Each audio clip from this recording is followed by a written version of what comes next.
The rain fell in heavy sheets, turning the city streets into shimmering rivers of light. Draven Carter pulled his coat tighter around himself, quickening his pace as he made his way home after another long shift at the clinic. His boots splashed through puddles, but he barely noticed. He was too tired to care. All he wanted was to collapse into bed. Then he heard it. A cry, raw, desperate. He stopped, scanning the street. A few flickering street lamps cast dim pools of light, barely illuminating the figures moving through the rain. But then he saw her. A woman, kneeling on the wet pavement. Her arms clutched a small bundle to her chest, her long, iridescent hair sticking to her tear-streaked face. Even through the darkness, Draven could see her skin wasn't human. It had a soft, violet hue, gleaming slightly in the damp light.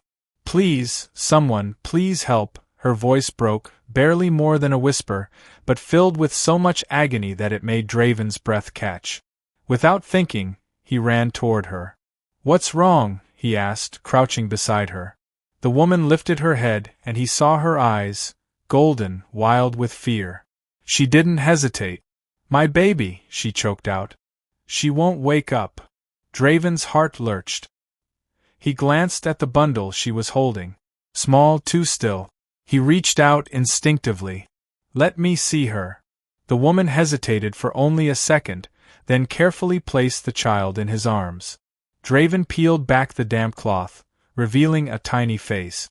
The baby's skin was lighter than her mother's, a soft lavender shade. Her delicate features were serene, peaceful, too peaceful. Draven pressed 2 fingers to her throat. Cold. Too cold. His own pulse pounded as he searched for hers. Then, faint, barely there. "She's alive," he said, trying to keep his voice steady. The mother let out a sob, clutching at his sleeve. "Please," she whispered. "You're human. You can help, can't you?" Draven's mind raced. She wasn't breathing properly. Her pulse was too weak. She needed warmth, oxygen, help. "We need to get her out of the rain," he said, standing. "There's a clinic nearby. Come on." The mother scrambled to her feet, her eyes never leaving her child. "Yes. Please, take her." Draven held the baby close as he ran, the mother right behind him. He could feel the slight weight in his arms, the too still body, the terrifying fragility. "Hold on, kid. Just hold on." The neon glow of the clinic sign came into view. Draven shoved through the doors, his wet coat dripping onto the floor. The place was empty. His shift had ended hours ago, and the night staff was minimal. That was good. No one would ask questions. He laid the baby down on a small exam bed and grabbed a scanner. The mother hovered beside him, her hands trembling. "Tell me her name," Draven said, his voice gentle but firm. The woman swallowed hard. "Evely," she whispered. Draven nodded, running the scanner over the tiny body. Numbers flashed across the screen, too low, too unstable. "Come on, Evely," he murmured, adjusting a monitor. "Stay with me." The mother let out a shaky breath. "She was fine this morning," she said, her voice barely audible. "She ate, she played, then suddenly, she just stopped moving." Draven frowned. That didn't sound like illness. It sounded like something deeper, something in her biology. He turned to the mother. "She's not sick," he said. "Something's shutting her body down." The woman's eyes filled with fresh tears. "Then what do we do?" Draven exhaled. "We find out why." Draven worked quickly, his hands steady despite the weight of the situation. Evely's breathing was shallow, her tiny chest barely moving. He adjusted the oxygen flow, watching for any response. The numbers on the monitor flickered but didn't improve. The mother, her violet fingers gripping the edge of the bed, didn't take her eyes off her child. "She's getting worse, isn't she?" Her voice was barely above a whisper. Draven hesitated. "Lying wouldn't help. She's critical, but I'm not giving up." The woman swallowed hard, her golden eyes shimmering with emotion. "Please, I'll do anything. Just save her." Draven focused on the scanner in his hands, searching for anything unusual. The results made him pause. Evely's oxygen levels weren't just low, they were dropping unnaturally fast. Her body was rejecting the air itself. That made no sense. Draven turned to the mother. Has this ever happened before? The woman shook her head quickly. No. She's always been healthy. Our kind, she hesitated, pressing a hand to her chest as if struggling to find the right words. Our children are fragile at birth, but they grow stronger. She should be past that stage. Draven frowned. If Evely had been healthy all this time, then what changed? He went over the symptoms again in his head. Sudden collapse. Low oxygen retention. No fever, no infection. It wasn't a disease. It was something missing. Then it clicked. Draven looked up sharply. What does she eat?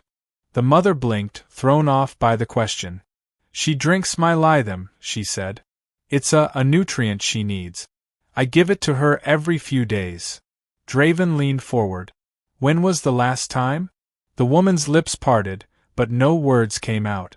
Slowly, her eyes widened in realization. This morning, she whispered. Draven felt a chill go down his spine. How often does she need it? The mother gripped the side of the bed. Every few days. Sometimes a week. It should last. Draven turned back to Evely. Her little body trembled with each weak breath.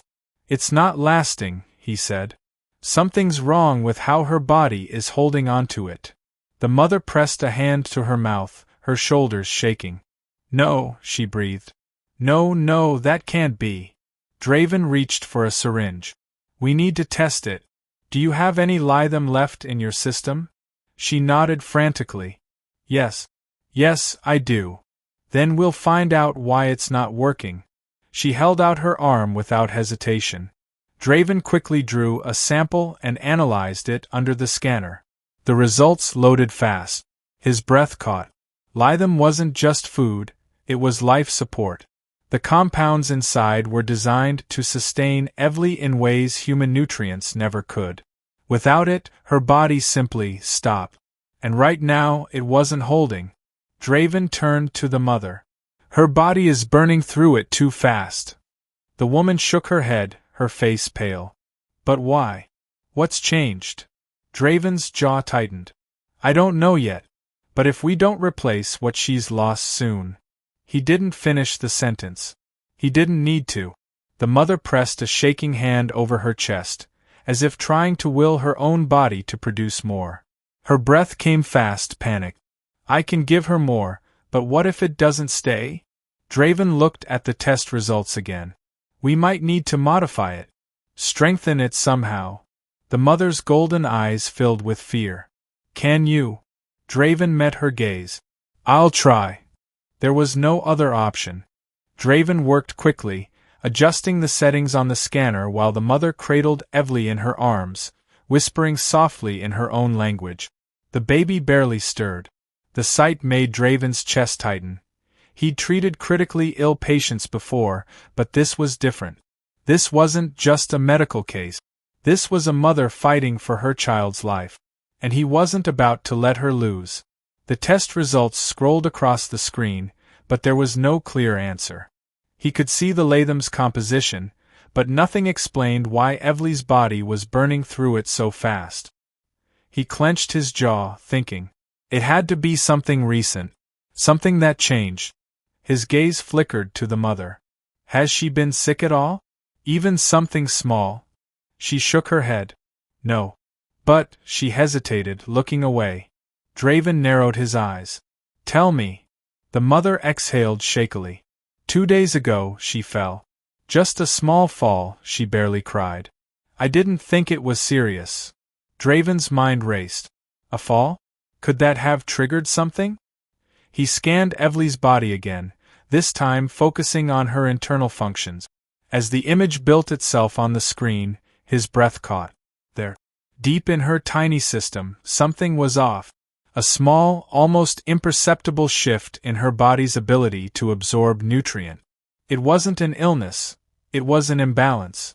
Her body had adjusted after the fall, but in doing so, it had stopped holding onto the lithium the way it should. Draven turned to the mother. Her system reset itself after the fall, he explained. It's treating the lithium like something temporary instead of something essential. It's using it up immediately instead of storing it. The mother covered her mouth, her golden eyes wide with fear. Then what do we do? Draven exhaled. We have to retrain her system. Give it something that forces her body to hold onto the lithium instead of burning through it. The mother's grip on Evely tightened. But how? Draven hesitated. This was unknown territory, but he had an idea. Human nutrients work differently. They store energy longer. If we can mix a stabilizer from human plasma with the lithium, we might be able to trick her body into absorbing it properly. The mother blinked. Human plasma? Draven nodded. Specifically mine. I can synthesize something from my own blood. It won't hurt her. Her body just needs the signal to stop burning through her nourishment so quickly. The mother looked at him for a long moment. Then, slowly, she nodded. Do it. Draven didn't waste time. He set up the necessary equipment, drawing his own blood and running it through a processor. He watched as the plasma separated, then carefully mixed a stabilizing agent with the remaining lithium sample. When he was done, he turned to the mother. This should work. She held Evely closer, her hands trembling. Please, please, let it work. Draven carefully administered the mixture, watching the baby's vitals closely. The first few seconds felt like an eternity. The numbers remained the same. No change. Then a flicker. Evely's breathing grew steadier. Her pulse, once faint and erratic, evened out. The tension in her tiny body eased slightly. The mother let out a soft gasp, tears slipping down her face. She's stabilizing. Draven exhaled, the tightness in his chest finally loosening. She's not out of the woods yet, but it's working. The mother gently stroked Evely's hair, her lips trembling. You saved her, she turned to Draven, eyes shining with gratitude. You saved my baby. Draven shook his head. She still needs rest. And we'll have to monitor her, make sure this holds. The mother nodded rapidly. Anything. I'll do anything. Draven glanced down at Evely. She was still weak, but no longer slipping away. Relief washed over him. But another thought lingered in his mind. If this had happened once, could it happen again? Evely slept peacefully, her tiny chest rising and falling with steady breaths. The mother, whose name Draven had finally learned was Saris, held her close, pressing soft kisses against her baby's forehead. The raw desperation in her face had softened, replaced by cautious hope. Draven leaned back in his chair, exhaustion catching up with him. His own arm ached slightly from where he had drawn his own blood, but it didn't matter. He'd seen enough miracles and tragedies in his line of work to know which one this had been. She's stable now, he murmured, watching the monitor as Evely's vitals remained steady. But you'll need to keep giving her the modified lithium until her body fully adjusts. Saris nodded quickly, never taking her eyes off her daughter. I will. I swear it. Draven hesitated before speaking again. This condition, have others in your species ever had it? Saris looked up, her expression troubled. I don't know. We don't talk about weaknesses in our young. It's shameful. Draven frowned. Shameful? It's a medical issue, not a failure. Saris gave him a sad smile. Among my people, survival is everything. If a child is born weak, it is seen as fate's decision. Her voice caught. I couldn't accept that. I couldn't just let her. She didn't finish, but she didn't need to. Draven understood. She had done what any mother would, fought against fate with everything she had. He sighed. Well, fate can go to hell. Your daughter just needed help. That's all. Saris' lips parted slightly, a look of surprise crossing her face. Then, to his astonishment, she let out a soft laugh. You humans really are strange. Draven smirked. Yeah, I hear that a lot. For a moment, silence filled the clinic, broken only by the steady hum of the monitors. Then Saras looked at him again, her golden eyes warm and searching. I owe you more than I can ever repay, she whispered. You didn't hesitate.